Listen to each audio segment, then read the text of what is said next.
हमने mobile responsiveness की बात की और हमने देखा कि गूगल बहुत सीरियस है। इसको एक स्टेप फर्दर ले गया गूगल और उसने एक एएमपी फॉर्मेट निकाला, जिसके तहत वो चाहता है कि गूगल की जितनी भी वेबसाइट हैं दुनिया में वो गूगल के मुताबिक एएमपी फॉर्मेट पे कन्वर्ट हो जाएँ, ताकि गूगल उनको मोबाइल में अच्छी तरह से दिखा सके। वो एएमपी फॉर्मेट है क्या? सो बेसिकली ये एक ओपन सोर्स प्रोजेक्ट है गूगल की तरफ से, जिसमें उसने ये एक मिशन शुरू किया है कि एक्सेलरेटेड मोबाइल पेजेस, मतलब ये कि एएमपी से ऐसे मोबाइल पेजेस बनाए जाएँ जो कि फ़ौरन लोड हो जाएँ। तो आप अक्सर ये नोट करते होंगे, अगर आपने गूगल में या एंड्रॉयड में या जहाँ पर भी गूगल की ऐप आप यूज़ करते हैं मोबाइल के अंदर, उसमें अगर आपने कुछ सर्च किया होगा गूगल के अंदर, तो अक्सर पेजेस पे आप क्लिक करते हो तो एकदम से खुल जाते होंगे, बड़े सिंपल से, बड़े स्लीक से और बड़े ईज़ी से पेजेस आपको नज़र आए होंगे।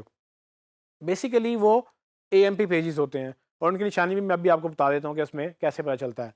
एएमपी लॉन्च करने का मकसद गूगल का ये था कि वो कोशिश ये करे कि वेबसाइट जो हैं वो ज़्यादा से ज़्यादा जल्दी लोगों तक पहुँचा सकें। नॉर्मली लोग मोबाइल पे 3G 4G या इस तरह की डेटा पैक्स पे होते हैं। वाईफ़ाई पे हो तो अलग बात है, लेकिन जब आप डेटा पैक पे होते हैं, आपकी एक सिग्नल क्वालिटी बड़ी लो होती है और आपका बैंडविड्थ भी कम होती है आपके पास। तो वो गूगल ये चाहता है कि कम से कम बैंडविड्थ के साथ जल्दी से जल्दी आपको वेबसाइट लोड करवाए, इवन दो कि वो आपका सिग्नल पुअर भी है, लेकिन आपकी वेबसाइट जल्दी लोड हो जाएगी।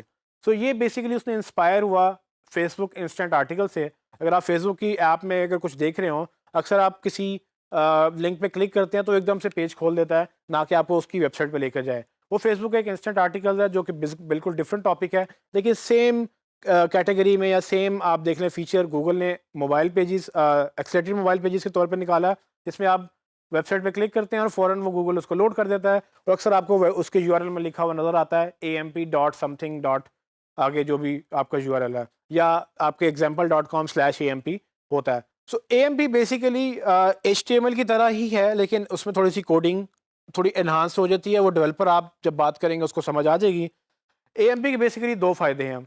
पहला ये कि वो अच्छा परफॉर्मेंस देगा और हायर एंगेजमेंट देगा। यूज़र को पता होगा कि ये एएमपी पेज है, फ़ौरन क्लिक करेगा, फ़ौरन लोड हो जाएगा। दूसरा ये कि उसमें फ्लेक्सिबिलिटी बहुत ज़्यादा है। फेसबुक के इंस्टेंट आर्टिकल्स में डिज़ाइन फेसबुक खुद डिसाइड करता है, तो वो आप उसको कुछ कर नहीं सकते। लेकिन गूगल के एएमपी डिज़ाइन में आप खुद अपनी वेबसाइट के एक लिमिटेड हद तक डिज़ाइन डिसाइड कर सकते हैं, लेआउट डिसाइड कर सकते हैं, और ये आपके कंट्रोल में होता है। सो गूगल के मुताबिक अगर आप फेसबुक को देखें तो फेसबुक एक क्लोज प्लेटफॉर्म है, उसकी हम एसईओ में हमारे लिए कोई अहमियत नहीं है। लेकिन अगर एएमपी की बात करें तो एसईओ में एएमपी का बहुत बड़ा रोल है, और स्पेशली मोबाइल एसईओ के ऊपर। अगर आपको ये पता है कि आपकी 70-80% ट्रैफिक मोबाइल से आती है और अगर आपने एएमपी नहीं लॉन्च किया, तो आप बहुत बड़ी गलती कर रहे हैं। एएमपी की वजह से आपकी मोबाइल की एसईओ कितने गुना बढ़ सकती है। और जब आप मोबाइल एएमपी इम्प्लीमेंट करेंगे, जैसे कि आप देख सकते हैं, जब भी कोई मोबाइल पे आपकी वो डोमेन या कोई कुछ भी सर्च करेगा और अगर आप रैंक कर रहे हैं, तो आपके यूआरएल के साथ इस तरह का एक आइकन बना हुआ होगा जो कि एएमपी का आइकन है। इससे यूज़र देखने वाले को ये पता होगा कि इस पे मैं क्लिक करूँगा, ये फ़ौरन लोड हो जाएगा। जबकि कोई और वेबसाइट जिस पे ये आइकन नहीं बना होगा, उसको पता है कि इसमें मैं क्लिक करूँगा, ये मुझे उसकी वेबसाइट पे लेके जाएगा, वो लोड करेगा, टाइम लगेगा। तो एक एक तरह से लोगों की आदत बन जाएगी कि वो सिर्फ़ उन्हीं यूआरएल्स पे क्लिक करेंगे, जो बेसिकली अच्छे यूआरएल्स उनको नज़र आएँगे कि भाई ये एएमपी फ्रेंडली हैं, तो मतलब ये कि ये अच्छे यूआरएल्स हैं।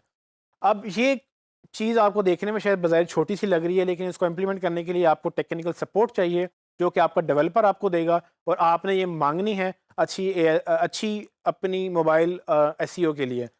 अगर आप ये नहीं माँगेंगे और आपका कंपैरेटर ये करता चला जाएगा, तो वो ऊपर रैंक करेगा। अगेन हम बार-बार एक चीज़ को इसलिए डिस्कस कर रहे हैं क्योंकि हमने एसईओ में इंतहाई बेहतरीन कमाल करना है, और ये तभी पॉसिबल है जब आप उन चीज़ों को भी करेंगे जो बाकी लोग करने से डरते हैं या कतराते हैं।